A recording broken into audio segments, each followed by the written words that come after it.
Seguimos en este ciclo de ámbito debate, el primero del año, que está destinado a la sustentabilidad. Y estamos con el segundo panel del día de hoy. Sustentabilidad, un tema que está en la agenda de gobiernos, en la agenda de todas las organizaciones, pero que es muy importante sobre todo para la sociedad en términos del crecimiento sostenible. Hace un ratito escuchábamos a líderes de empresas referentes y ahora en este segundo panel vamos a seguir con referentes, pero más ligados a el mundo de las ONG, de especialistas, para intentar analizar una serie de aspectos ligados a la sustentabilidad. Por ejemplo, como ellos tienen, algunos de ellos ya los vamos a presentar, vínculos con entes internacionales, vamos a tratar de descifrar si Argentina está preparada para este camino sustentable. También vamos a hablar de las certificaciones, de cuál es el rol de los gobiernos, de las empresas, cuál es el rol de los consumidores, de los accionistas, una agenda bastante amplia que vamos a ir tocando en este panel. Pero antes los voy a presentar a quienes nos acompañen y a quienes les agradezco por estar acá, por estar con su tiempo en ámbito de debate. Por un lado tenemos a Julián D'Angelo, que es licenciado en Administración de la UBA, con posgrado de Gestión Sociourbana de Flaxo, conferencista internacional, columnista, es docente de grado y de posgrado, y es el director del Centro Nacional de Responsabilidad Social Empresaria de la UBA y del Centro de Estudios en Desarrollo Sostenible de la Escuela Argentina de Negocios. A su vez, es miembro de la mesa directiva de la Red Argentina del Pacto Global de Naciones Unidas. Muchas gracias por estar acá. Manuel Jaramillo, director ejecutivo de la Fundación Vida Silvestre. Es ingeniero forestal por la Universidad Nacional de la Patagonia, San Juan Bosco.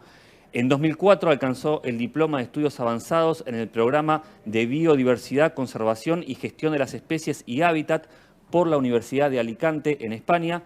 En 2004 ingresó a Vida Silvestre y desde 2017 está en la dirección general de la organización. También es miembro del Comité Ejecutivo de la Red Argentina de Cooperación Internacional en representación de Vida Silvestre. Muchas gracias por estar acá. Un placer. También te agradezco Francisco Barreiro, que es especialista en vinos. Barreiro es periodista desde hace 20 años y desde hace 12 años que se especializa justamente en la industria vitivinícola. Y en 2014 creó la primera feria de vinos orgánicos en Argentina, cuando todavía era un tema del que no estaba tan en boga como está hoy, algo de lo que vamos a estar hablando. Y aparte es uno de los creadores de la marca Bios, Vinos Más Sustentables, donde se trabaja de forma colaborativa con bodegas y con productores. Bueno, todos presentados, a los tres les agradezco por estar presentes en este primer ciclo de ámbito de debate, en este segundo panel. Y primero, bueno, vamos a arrancar tanto por ustedes dos que están con vínculos más internacionales, sobre este tema que planteábamos al inicio de las metas, ¿no?, globales, estos pactos que hay a nivel internacional, donde algunas de las metas son para 2030, que no falta tanto ya para 2030, y quería saber cómo está Argentina hoy planteada. No sé, Julián, si querés comentarme desde la ONU, desde esa mesa, cómo están analizando esto y sobre todo el rol que cumple Argentina. Sí, por supuesto. Muchas gracias, Ariel, en primer lugar, a todos por la invitación. Mirá, como decía recién, estamos justo en la mitad, ¿no?, de la agenda, porque la Agenda de Desarrollo Sostenible de Naciones Unidas, la Agenda 2030, se aprobó en el año 2015, con lo cual estamos justo en la mitad del periodo. Por supuesto, es inevitable mencionar cómo esta agenda fue afectada por la pandemia, ¿no? Esta agenda planteaba 17 objetivos de desarrollo sostenible y 169 metas a alcanzar hacia el año 2030. Obviamente, como todos imaginarán, la pandemia ha provocado que muchas de estas metas haya habido un retroceso y en algunos casos muy fuertes, ¿no? El año pasado hablábamos, en 2021 se hizo un estudio sobre cómo se había afectado a nivel global diferentes metas. Más del 50% de estos objetivos habían retrocedido. Hablamos de 150 millones de personas más con hambre en el mundo, 14 millones en América Latina. Estamos hablando de que la pobreza en el mundo creció por primera vez en 20 años, de que la desigualdad de género, la CEPAL ha estimado que en América Latina ha retrocedido en 10 años los índices de inclusión económica de la mujer, la brecha salarial. Así que lamentablemente el último número que nos estaba dando es que las metas del 2030 recién se estarían cumpliendo tal cual para el año más o menos 2070, ¿no?, si fuéramos tan exigentes de cumplir todas. Ahora, eso a nivel global. A nivel global. Ahora, vamos a la parte positiva, digamos, para no cerrar con este sinsabor. La Agenda 2030 nosotros tenemos que entenderla, por un lado, con las metas, pero por otro lado, con el valor que esto trae para las políticas públicas, para las empresas y para las organizaciones. Es una agenda marco que sirve para las empresas, permite alinear sus objetivos, nos muestra que el desarrollo sostenible es algo articulado entre el sector público, privado y social, y a la vez redefine el concepto de desarrollo sostenible. En Argentina hay un organismo que depende del Ministerio de Desarrollo Social, que coordina las metas a nivel global, y por supuesto Pacto Global de Naciones Unidas en Argentina lleva adelante esta agenda de una manera multi-stakeholder, ¿no? Empresas, sector social, sector público y academia. Y estamos trabajando muy fuertemente en una serie de objetivos que se han priorizado para el país, vinculados a lo social, a la economía circular, bueno, y por supuesto al ODS del hambre, la pobreza, y en cada uno de los cuales depende del tipo de empresa, ¿no? El aporte que se pueda hacer es diferente, ¿no? Perfecto. Manuel, antes justamente con una charla previa que teníamos hablábamos de estos objetivos como no sé si son alcanzables, ¿no? Pero por lo menos marcan un camino. Esto, no sé si puedes profundizar un poco en estos conceptos. Sí, puntualmente vinculado a la sustentabilidad podríamos parafrasear a Eduardo Galeano y hacer la comparación con la utopía, ¿no? O sea, la utopía está en el horizonte y camino 2 pasos y ella se aleja 10. ¿Y para qué sirve la utopía, en este caso la sustentabilidad? Para seguir caminando. Es lo que establece el marco de relación para alcanzar estas metas de desarrollo sostenible, que guía a las empresas, a las corporaciones, a los gobiernos, para cambiar justamente la forma en la cual nos relacionamos con este planeta, el único que tenemos, para justamente cumplir lo que establece la sustentabilidad, satisfacer nuestras necesidades sin comprometer las posibilidades de las generaciones futuras de satisfacer sus propias necesidades. Y aquí es importante tener en cuenta que estos indicadores que han retrocedido se vinculan también con una degradación fuerte del único planeta que tenemos. Cada vez tenemos menos biodiversidad, cada vez tenemos más áreas deforestadas, cada vez tenemos más impacto del cambio climático, y esta es un poco una situación que necesita tener un freno, un fin. Lamentablemente, si esperamos al 2070 para cumplir las metas, posiblemente no estén las condiciones dadas para poder cumplirlas porque no tendremos las variables ambientales y sociales disponibles. Y eso entonces tiene que llamarnos la atención para actuar hoy, porque el momento es hoy, para aumentar la ambición y para desarrollar mayores compromisos que refuercen todo el camino que se ha desarrollado, pero que realmente revaloricen el significado de la palabra sustentabilidad. Que hablábamos también en algún momento de sustentabilidad como un concepto que va variando, ¿no? Al principio se hablaba únicamente de responsabilidad social empresaria, antes inclusive como una cuestión más de dádivas, y hoy va variando a un concepto mucho más amplio. Por un lado, no sé cómo lo están viendo ustedes, si esto, sigo con vos Manuel, que es algo que habíamos conversado también, Sí. ¿cómo lo estás viendo? Bueno, sin duda vos lo decías, ¿no? La evolución de la filantropía original de las empresas, vinculada más que nada con lo que sería el marketing con causa. Luego la RCE, que bueno, ha tenido un rol importantísimo en posicionar a empresas en esa necesidad de devolver a la sociedad parte de lo que toman de ellas. Y hoy la sustentabilidad que se integra en la cadena de suministros, ¿no? Y estamos viendo cómo integrar la sustentabilidad en la cadena de suministros permite a las empresas, primero, asegurar la existencia de su propio negocio y, en segundo lugar, ser más eficiente en todo lo que son los procesos productivos. Es mucho más fácil identificar fallas en los procesos productivos cuando se está certificado, cuando se conocen los elementos de sustentabilidad y, a su vez, también hay estudios que demuestran que los colaboradores de las empresas que respetan las variables ambientales y sociales trabajan mucho más comprometidos. Y todos sabemos que un colaborador comprometido con la empresa, comprometido con la institución, tiene un desempeño mucho mayor que redunda en beneficios para todos. Y ese un poco sería el camino, ¿no? Entender que si algo no es sustentable, nunca puede ser rentable, y que agregarle la palabra final sustentable a la palabra desarrollo es una redundancia. No puede haber desarrollo si el desarrollo no es sustentable. Si el desarrollo no es sustentable, es solo una transferencia de recursos donde un sector, claramente el más desfavorecido, el ambiental y el social, salen perjudicados, y eso tenemos que trabajarlo. Tenemos que evitar pensar en ser más sustentables. ¿La sustentabilidad se alcanza o no se alcanza? Tenemos que trabajar en estar cada vez más cerca de la sustentabilidad, justamente revalorizando la importancia que tiene la palabra sustentabilidad y el hecho de ser sustentables en realidad. Francisco, te pregunto el caso puntual de la industria vitivinícola, porque estás con esto cuando no se hablaba demasiado del tema. ¿Cuándo surge esta explosión de las variedades orgánicas en la industria del vino? Y después te voy a preguntar puntualmente, retomando lo que decía Manuel, sobre las certificaciones. Bien, a ver, en lo que es vino orgánico, Explota más que nada en Europa. Y es desde Europa y Estados Unidos que empieza a llegar a Argentina. A diferencia de lo que es Estados Unidos y Europa, ellos sufren mucha humedad, cosa que en la mayoría de las regiones vitivinícolas argentinas no pasa. Entonces, ser orgánico en Argentina tiene muchas más facilidades. El tema es que todavía, cuando arrancamos 2014, el público no estaba preparado para hablar de un vino orgánico. Sobre todo porque a diferencia de otro tipo de producto, por ejemplo, hablemos de un tomate, el gusto es tangible y es automático. Vos probás un tomate orgánico y probás un tomate no orgánico y el gusto te das cuenta. En un vino no es tan así. Sí en el caso de que pruebes las uvas. Entonces, acá lo que se da con como hablaba Julián del trabajo entre los privados y las empresas, acá también tenemos que sumar al consumidor, que son ellos los que empiezan a exigirles a las bodegas y a las empresas algo diferente. O sea, mi generación, con los 40 años, le exigíamos a las empresas que no dañen el medio ambiente. Hoy, las nuevas generaciones les dicen, ¿qué más estás haciendo por el medio ambiente? No solo que no lo dañes. Bueno, ¿y qué más estás haciendo? ¿Cómo haces para recuperar?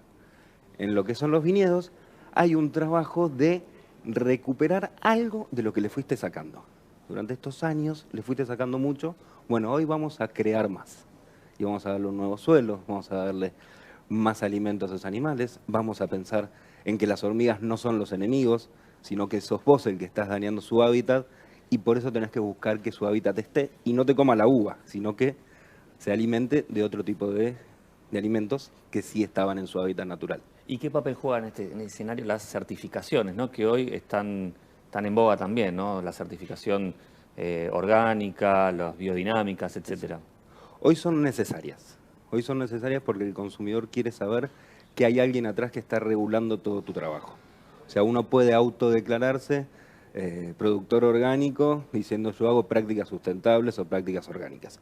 Si no hay alguien atrás que le está diciendo, mira, esto es así, así y así, y te pone ese sello, por ejemplo, es una cuestión de fe. Cuando uno recorre viñedos se da cuenta quién trabaja y quién no, pero no todos tienen la suerte de poder ir a conocer el lugar de origen. Entonces la certificación acompaña. Ojalá algún día llegue el día que no tengas que aclarar que es un vino orgánico, sino tengas que decir por qué no sos un vino orgánico. ¿Qué es lo que le agregás que no es orgánico? Falta. A lo mejor en el 2070, como decían, pero podemos llegar antes. Vamos hacia esa sustentabilidad. Julián, te hago una consulta. También te especializás en pymes, en asesorar a pequeñas empresas. ¿Es más complicado para las pequeñas empresas alcanzar estos estándares? ¿Cómo se trabaja? Bueno, nosotros tenemos que partir, por supuesto, que la situación económica en nuestro país particularmente es muy compleja para las pymes. Sabemos que en los últimos años, previo a la pandemia incluso, ha habido muchas pymes que han tenido que cerrar. Pero contrariamente a lo que uno se imaginaría, las pymes están recontra comprometidas. Te digo, en el año 2019-2018 tuvimos récord de pymes que se venían a capacitar a la Universidad de Buenos Aires en estos temas, lo cual demuestra que la voluntad está, que el compromiso está y por supuesto hay que orientarles y cuáles son los temas materiales para cada pyme, ¿no? Los temas sensibles que no pueden estar ausentes, de acuerdo al ámbito en el que se muevan, de acuerdo a la temática en la que se muevan. Y en la pyme se da mucho más sensible, mucho más palpable esto que decían recién, la exigencia del consumidor, ¿no? El consumidor suele ser un consumidor y un cliente más de proximidad. El trabajador de la pyme suele ser un trabajador que es de la comunidad. Se conocen todos, con lo cual realmente esto que marcan las encuestas de estudio de mercado, ¿no? Que el consumidor exige cada vez más productos responsables y sustentables, que el trabajador, esto lo muestran las encuestas también de las agencias de recursos humanos, que el trabajador quiere trabajar en empresas sostenibles. Esto se da en las pymes y hay que orientarlas, hay que ayudarlas, hay que promoverlas. La responsabilidad social y el desarrollo sostenible no es exclusivo de la gran empresa. Es al revés, es lo que hace grande a tu empresa. No importa si sos microemprendedor, pequeña, mediana, lo que importa es cómo afrontás esta agenda muy completa que tiene que ver con lo ambiental, con lo social, por supuesto con lo económico, porque el modelo de negocio es el que apalanca que puedas respetar el ambiente y la sociedad, y a la vez también con el impacto personal, ¿no? Como hay empresas donde uno se siente desarrollado. Esto es muy importante, el cuarto impacto, ¿no? Que también la empresa es un instrumento de ascensión y de realización personal. Y en la pyme esto se da mucho. Manuel, ustedes tienen experiencia en certificaciones en varios rubros, ¿no? Sí. ¿Cómo funciona en el resto de las cadenas? Sí, bueno, realmente la Fundación Biodiversidad Argentina ya a principios del 2000 fue promotora del FSC en Argentina, que es la certificación de productos forestales, obviamente también con el MSC, que es para los productos marinos. Hemos formado parte del Consejo Directivo de la Mesa Redonda de la Soja Responsable y ahora estamos también trabajando con promoción de otros mecanismos que sin ser certificaciones promueven sustentabilidad, como la Mesa Argentina de la Carne Sustentable o el Protocolo de Finanzas Sustentables que hemos con varias organizaciones financieras promovido hace poco. Justamente incluyendo esta forma de medirnos, de comunicar y de establecer la mejora continua, ¿no? De ver cómo seguimos caminando hacia esta sustentabilidad que es un poco esquiva, pero que está ahí.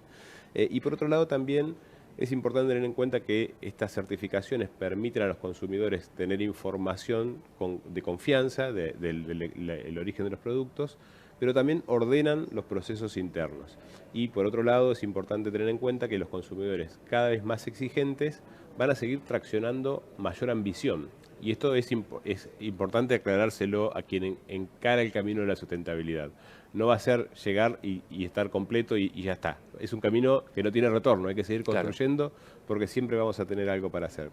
Y ahí justamente quisiera vincularlo un poco con la importancia de comprender que tenemos que impactar fuertemente en los mecanismos de financiamiento y en los mecanismos de apoyo que muchas veces pueden ser estatales, ¿no? O sea, a veces cuando se habla de esta figura del Estado presente, el Estado debería estar presente también para asegurar la sustentabilidad. Y aquí, por ejemplo, podemos tener mecanismos fiscales, financieros, económicos que promuevan la sustentabilidad. De hecho, ya lo hay en algunos casos, y aquí las finanzas sustentables pueden entrar fuertemente. Y también estamos viendo que muchos fondos de inversión hoy están saliendo de inversiones que no aseguran esta sustentabilidad. Y es por eso que las certificaciones también suelen ser una herramienta corporativa para salvaguardar el valor de las acciones de la propia empresa. Hace un tiempo conversaba con una persona de una empresa muy importante que decía, la filial internacional todos los meses me baja 3 líneas nuevas de sustentabilidad y no doy abasto para cumplirlas porque el mercado no tiene la oferta que yo necesito. Y no entendíamos por qué lo hacía, ¿no? Porque era una empresa que sus consumidores no serían los que estarían más caracterizados por el interés ambiental. Justamente por eso, porque es una forma de blindar el riesgo financiero que tienen las empresas cuando cotizan en bolsa, y eso es una herramienta que también tenemos que usar. Eso no es malo, y es por eso que una organización ambientalista como la nuestra también trabaja en finanzas sustentables como una forma de promover este tema. Y un cortito más, vinculado justamente a las pymes, sin duda vemos empresas líderes internacionales que hoy están siendo pioneras y mostrando el camino de la sustentabilidad, pero muchas de estas pymes también son quienes brindan productos o servicios para la cadena de suministros de estas empresas grandes. Y es ahí donde se ve cada vez más, y hay que reforzarlo y animarlo, la colaboración y el apoyo de las corporaciones a sus prestadores de productos y servicios para que encaminen sus procesos a la sustentabilidad y haya justamente un valor compartido y un resultado común, ¿no? O sea, hoy no ser sustentable te puede negar una línea de crédito, Totalmente. por ejemplo. ¿Esto en la industria del vino también está pasando? Lo que pasa mucho en la industria del vino es el ingreso de nuevos jugadores grandes que entre todas sus líneas quieren un vino orgánico. Entonces eso lo que acompaña es al pequeño productor que elabora su viñedo chiquito, orgánico, desde hace muchos años. Entonces cuando llega ese jugador grande, le compra la uva. Esa uva es mucho más cara. Entonces ese productor de tantos años de trabajo y de esfuerzo, hoy ve ese rédito directo. Entonces, esta sinergia del pequeño con el grande en la industria del vino se ve mucho. Muchas bodegas pequeñas que empiezan a tener un nicho donde antes no podían competir contra las grandes empresas. Entonces cada una va generando un mercado distinto según dónde está ubicada, según dónde esté, si es el productor, si es el pequeño, si es el bodeguero y productor, si es la grande, si es la chica, no importa quién es. Acá es como que empiezan a jugar todas de igual a igual. Todas se necesitan. Porque el pequeño productor necesita que la grande bodega empiece a comunicar su vino orgánico, para que abran nuevos mercados que están muy abiertos en lo que es en el exterior, pero que en Argentina todavía cuesta muchísimo. Y esta explosión de los vinos orgánicos, ¿no? Porque de golpe están todos certificados y aparecen todas las bodegas, como bien decís, con estas líneas. No puede ser una moda, no es algo que, no sé digo cómo se funciona esto en Europa, por ejemplo. No es que hoy estamos hablando de los vinos orgánicos y mañana desaparecen. No, ya en otros mercados esto ya es ya algo natural, ya el vino tiene que ser orgánico. Creo que toda tendencia comienza con una moda. Y la moda del vino orgánico ya pasó. Hoy ya es una tendencia, ya está marcada. Fue Europa quien instaló esto. Suecia hace 10, 12 años había desarrollado un plan para llegar a lograr un mercado de un 10% en 15 años. Hoy tienen un 25%. Entonces superaron un 15% más de sus planes y eso no se puede detener. Inglaterra, que es el gran mercado del vino mundial, porque es lo que se consume en Inglaterra se consume en el mundo, Inglaterra manda en eso, hoy empieza a desarrollar muchas tiendas, no solo de vinos orgánicos, sino que tiendas grandes con su sector de vinos orgánicos. Y al mismo tiempo el vino orgánico conviviendo con vinos convencionales. Entonces hoy ya no solamente te elijo por lo que es orgánico, sino también por tu gusto, por tu tendencia, por tu trabajo, por tu igualdad, por tu superioridad. Hoy ya empiezan a competir. Y una vez que arrancó así... Para ser exportador, digamos, hoy tenés que empezar por lo menos a estar en ese camino. Hoy el vino orgánico, el 98% se exporta. Se exporta la uva, se exporta el vino, se exporta el mosto. Es muy valorado el vino orgánico argentina. Sobre todo porque tiene una relación precio-calidad única. Claro. Inglaterra busca bueno, bonito y barato. Les pregunto el rol del gobierno, ¿no? De los gobiernos en este caso, ¿no? ¿Cómo se arma este rompecabezas de consumidores, empresas y gobiernos? Y sobre todo en el caso argentino, ¿no? ¿Cómo ven hoy al Estado en esta función? Mira, hay un caso muy interesante. Voy a retomar un poco el planteo de las bodegas. Saliendo un poco incluso de lo que es vino orgánico, porque no es mi especialidad. Pero hay que probar nomás, no te preocupes. Ha evolucionado enormemente. Tomamos el rubro de lo que era bodega. Yo me acuerdo, en el año 99 yo fui de luna de miel con mi mujer a Mendoza. La propia guía turística te comentaba las ventajas de que los trabajadores golondrinas hagan la vendimia con su familia, ¿no? Te promovía el trabajo infantil.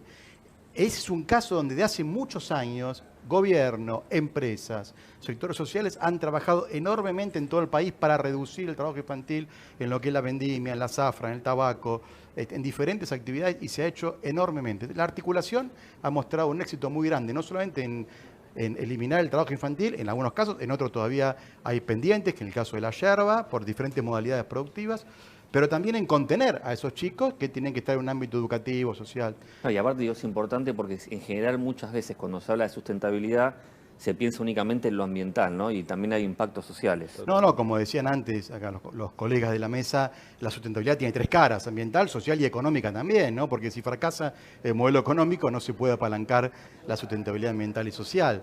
Hemos trabajado el año pasado con bodegas que tienen programas de consumo problemático, o sea, de consumo responsable.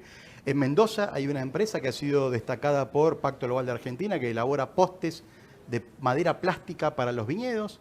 Sale el doble que un poste normal, pero dura 10 años más, con lo cual la tala de árboles que se evita es impresionante. Así que en un solo rubro, que es acá el vinculado al tema de los viñedos, el esfuerzo público, privado y social, en este caso de promover la economía circular, promover la inclusión social y por supuesto la presión de los clientes, ¿no? Así que no es una moda, sino que es un nuevo modo de operar. Y en esto todas las políticas públicas, las grandes corporaciones, las pequeñas, la universidad y las organizaciones sociales como la Fundación Vida Silvestre tienen muchísimo para dar y para hacer, ¿no? Te pregunto, Manuel, ¿no? Sobre este rol de los gobiernos, ¿cómo lo estás viendo? Sí, sin duda deberían ser quienes promovieran, como te decía recién, a través de diferentes incentivos y también de alguna forma controlar y fiscalizar, ¿no? Porque justamente cuando hablamos de sustentabilidad hablamos de conservar los recursos naturales que independientemente de la propiedad privada tienen propiedad, jurisdicción de las provincias o de la nación según el lugar, y esto hace que sean propiedad de los habitantes de nuestro país. Así que en ese sentido también esa función delegada en nuestros representantes tendría que estar justamente más presente.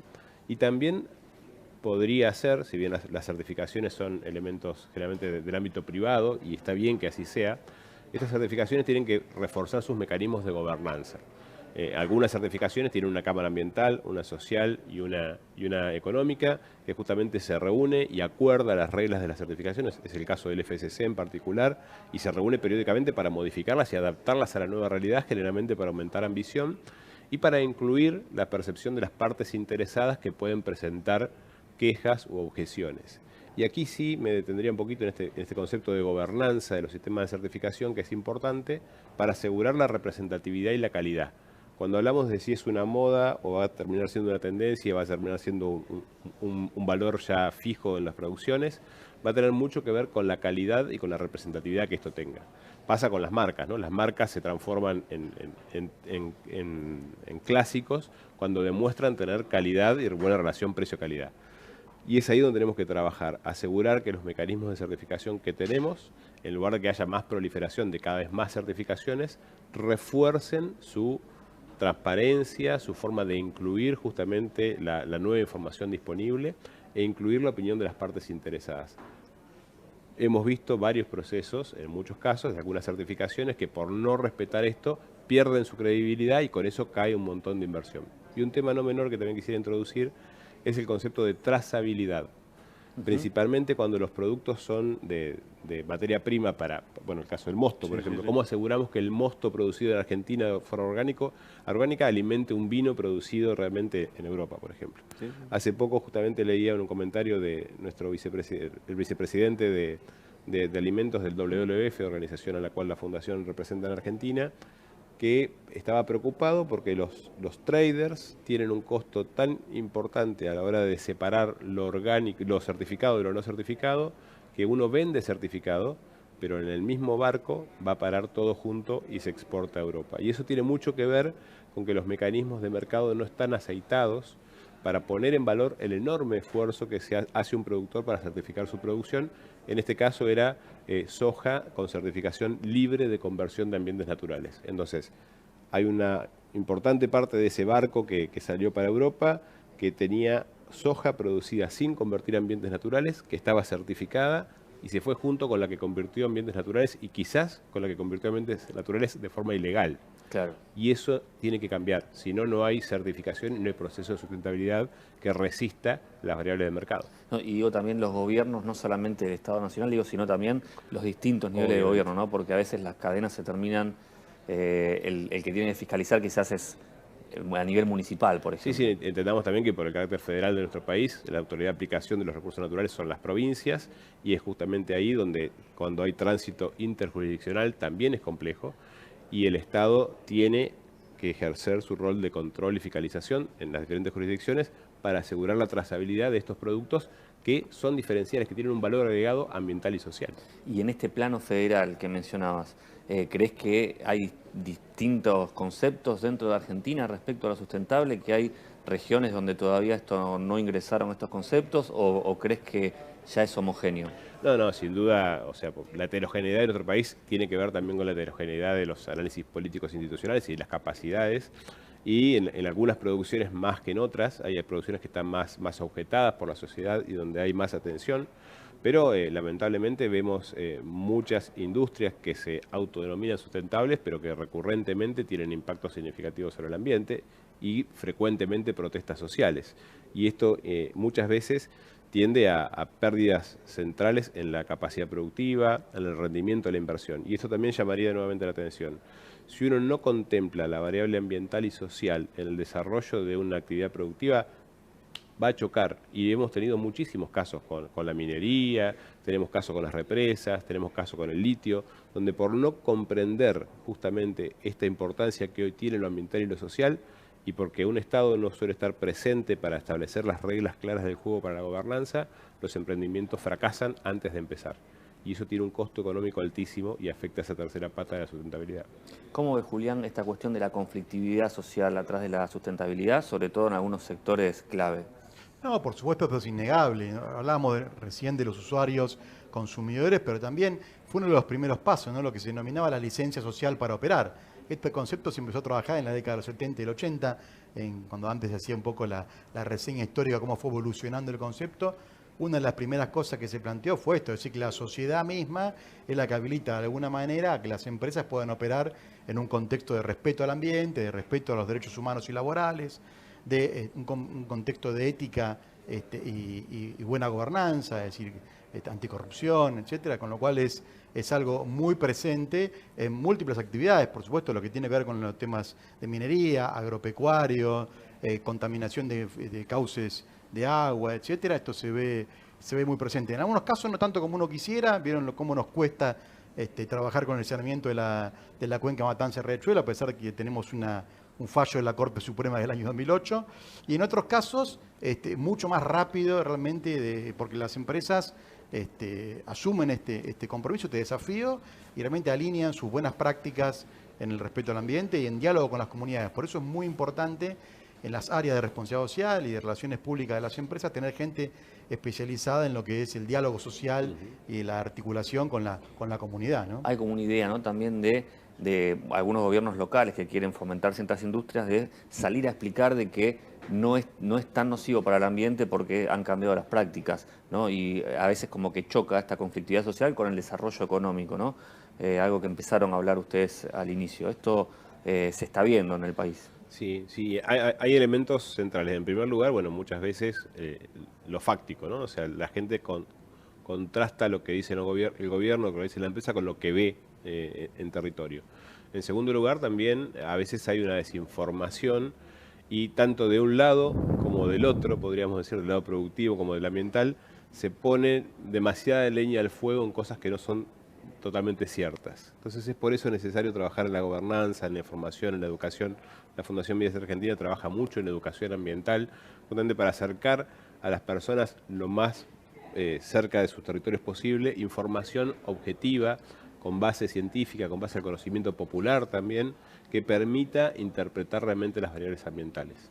Ahora, en muchos casos también esta confrontación es usada por sectores de poder de diferentes ámbitos que la fuerza para un lado o para otro. Y ahí justamente este concepto de gobernanza, que no es tan nuevo, pero es una palabra por ahí de las que no está tan utilizada, tiene que ver con poder brindarle a la sociedad elementos claros para poder comprender, interpretar y tomar decisiones y ser partícipe de estas decisiones. Hemos visto, obviamente por nuestra Ley General del Ambiente, los procesos de audiencia pública son sumamente interesantes, son sumamente enriquecedores, pero no son vinculantes. Y lamentablemente hemos visto muchísimos procesos sometidos a audiencia pública con referentes indiscutibles de las ciencias, de la academia, con información que contrasta justamente lo que dicen muchas veces los proyectos de los gobiernos o de algunas empresas, que no son tenidos en cuenta. Luego eso avanza con las resoluciones de aprobación de estudios de impacto ambiental y rápidamente contrasta nuevamente con el problema social y ambiental que está ahí presente. Si nosotros no leemos eso, si no empezamos a darle mayor atención a los procesos de audiencia pública, a buscar alguna forma para que tengan alguna vinculación o puedan aportar a que haya decisión vinculante, vamos a estar de nuevo sin atender este proceso. E insisto también, hay que construir ciudadanía para que la participación pueda ser en los estándares que tiene que ser para una adecuada gobernanza. Como decía recién Manuel, de ese trabajo en conjunto entre la empresa y ese choque que se da con la gente, muchas veces lo que hay que reforzar es la palabra sustentabilidad, diciendo no todo es sustentable y no todo está del todo bien. Entonces, que a veces hay pequeñas cosas que suman, pero que se puede hacer mucho más. Entonces, ir creciendo e ir comunicándole a la gente que ellos también son parte de este proyecto y de este trabajo de sustentabilidad de todos. O sea, exijamos y hagamos. En el caso de la industria del vino, vos contabas hablábamos hasta ahora más que nada del proceso de producción, del proceso de cosecha y demás. Pero antes, en un café previo, mencionabas algunos otros puntos, ¿no?, que la industria está haciendo en temas de envase, de corchos, etcétera. No sé si podés comentar. También, como decía Julián, lo de esos trabajos familiares y trabajo menor, hoy lo que se hace es mucho lo que se llama comercio justo. Y de que esas mismas empresas le paguen al productor, además de un precio justo, sino que también que haya como una prima en ese trabajo. Que sea la comunidad la que decide dónde aportar ese premio que se le da, esa plata extra que entra, que se decide en la comunidad y en ese mismo lugar en qué se va a invertir, en una escuela, en un hospital, en calles, y ganando de a poco lo que es volver a formar, como hacía antes, que estaban las bodegas y alrededor había una ciudad entera. Hay muchos casos en Argentina de ciudades que nacieron a través de una bodega. Entonces, ese aporte, ese extra que le da la sustentabilidad es en el comercio justo, por ejemplo. O en lo que son las botellas, en poder bajar y demostrarle al consumidor que la botella más pesada no es la mejor, sino que se puede hacer una botella liviana, ecosustentable y tener un gran vino adentro. Que un corcho de Alcornoque a lo mejor no es el mejor. Que se puede hacer un corcho, por ejemplo, un corcho sustentable de caña de azúcar, con la misma calidad de un alcornoque. Y entonces ahí cambiarle la mirada al consumidor y decirle, no es corcho, corcho, no, pero el vino está todavía mejor. ¿Por qué? Porque le garantizaste la calidad de ese vino, porque hiciste un corcho realmente sustentable, hiciste un corcho ecológico. Y entonces darle esa vuelta donde hay que trabajar entre la bodega, la comunicación y el consumidor. Sacarte ese ruidito precioso al abrir una botella y decir, podés abrir una botella con tapa rosca y el vino está buenísimo. Entonces hay todo un trabajo continuo de empresas, consumidores, comunicadores, medios. Y en esto, como se da en el vino, según como los venía escuchando, se dan todos. Los escuchaba hablar de cada una de las áreas y decía, sí, y pasa, y está. No, y antes mencionabas que el 98% se exporta. Se exporta. Digo, ¿es una oportunidad también, digo, la sustentabilidad para una economía como la Argentina? Y es que está todo por hacerse. Esa es la ventaja. Acá está todo por seguir haciéndose. Siempre en el vino se habla de viejo mundo y nuevo mundo. El viejo mundo, Europa, Italia, España a la cabeza, y el nuevo mundo, Estados Unidos, Sudáfrica, Australia. Y Argentina juega entre los dos, coquetea entre el viejo y el nuevo, donde tiene viñedos de más de 100 años, pero tiene vinos de menos de 10. Y entonces es como poder jugar en eso mismo. Y en lo orgánico tiene todo para seguir desarrollándose y poder seguir demostrándole al mundo que tenés un producto de alta calidad, orgánico y a buen precio. ¿Ustedes lo ven así también, como una oportunidad para el país?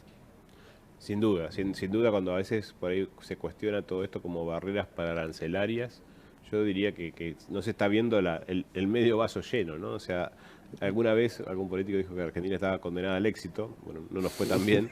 Yo creo que sí, me animo a decirlo, y que está condenada a la sustentabilidad. ¿Por qué? Porque todavía tenemos la base justamente de los recursos naturales que muchos países ya han perdido. Y digo todavía porque hemos perdido mucho y seguimos perdiendo. Tenemos gran parte de nuestra Patagonia desertificada. La cuenca central cada vez tiene menores rindes justamente por la falta de reposición de los nutrientes y de la materia orgánica que estamos tomando. Estamos deforestando el Gran Chaco argentino a una tasa que no baja nunca de los 120.000 hectáreas por año. Y esto lo vamos perdiendo y no se recupera. Entonces digo, todavía tenemos la posibilidad de parar la pelota, de repensar el partido y de utilizar justamente esto que hoy el comercio internacional está buscando como el elemento que también siga diferenciando los productos argentinos. La carne argentina no tiene que ser reconocida solo por su calidad, por su sabor, por su terneza, sino también porque se produzca sin convertir ambientes naturales. Los productos de grano argentino tienen que ser reconocidos no solo por la abundancia y por la calidad, sino también porque respetan las posibles normas que tenga la Unión Europea o el Reino Unido pronto de no dejar ingresar a sus mercados productos que vengan de áreas deforestadas o convertidas, de ambientes naturales convertidos. Y ahí tenemos todo. Y el ordenamiento ambiental del territorio puede ser la herramienta que a través de una adecuada gobernanza, con incentivos y desincentivos fiscales, económicos o impositivos, facilite ordenar el uso de nuestros recursos naturales para tomar esta amenaza y transformarla en una oportunidad y que contribuya al éxito del país. Les hago una pregunta de cierre. Perspectivas, sobre todo pensando en Argentina. No, bueno, un poco tomando lo que decía Francisco, el tema de la oportunidad es enorme, y están todas las empresas pequeñas, grandes, medianas, invitadas y convocadas a no desaprovecharlas. Y un tema que también falta en Argentina, que Francisco lo planteó, sobrevoló, es el tema de la comunicación, ¿no? Las empresas también tienen que aprender a comunicar mucho más. Es uno de los países de la región donde las empresas menos dialogan con sus consumidores, menos le informan cómo están hechos sus productos. Y acá viene toda una importancia de ser y parecer, las dos cosas, ¿no? El secretismo, el hermetismo se lleva la antítesis de la sustentabilidad. Hay que involucrarse, hay que hacer y además difundir e involucrar a toda la cadena de valor. Tenemos muchísimo por hacer y en Argentina hay empresas, organismos internacionales y cámaras empresarias muy comprometidas. Y por supuesto universidades, ¿no?, que están trabajando estos temas. Manuel. Sí, pero realmente la perspectiva que tengo es que tenemos que comprender que el futuro es hoy, que el futuro ya llegó, diría algún rockero también de los tradicionales, y que ya el problema no es lo que vamos a dejar para nuestros hijos o para nuestros nietos, el problema es lo que vamos a vivir nosotros y lo que ya están viviendo nuestros hijos y nuestros nietos. Tenemos la oportunidad de un cambio que va a ser positivo para todos y de conservar el único planeta que tenemos y donde está probado que podemos vivir. Así que un poco animarnos a todos a eso, a reforzar el compromiso para ser más eficientes en la implementación de esta ambición y aunque la sustentabilidad se aleje, estar cada vez más cerca de ella. Francisco, para cerrar. Agarro eso mismo. Es una industria o es un ambiente, la sustentabilidad. Está bueno el ser, el parecer, hacer el marketing por negocio. No importa cómo llegues, pero hoy está bueno. Es una moda que no va a pararse nunca. Las nuevas generaciones nos están exigiendo cambios. Hoy tenés todo por crear, todo por hacer y está bueno y te van a ver bien si haces esto. Por más que llegues de la forma que llegues. No te detengas, seguí. Eso está bueno de la sustentabilidad. No, nada está malo. Perfecto. Bueno, les agradezco mucho por su tiempo a los tres, por haber sido parte de este primer ciclo de ámbito de debate de este año. Y bueno, igual no se vayan porque nos queda todavía un último panel de cierre de este ciclo orientado a la sustentabilidad.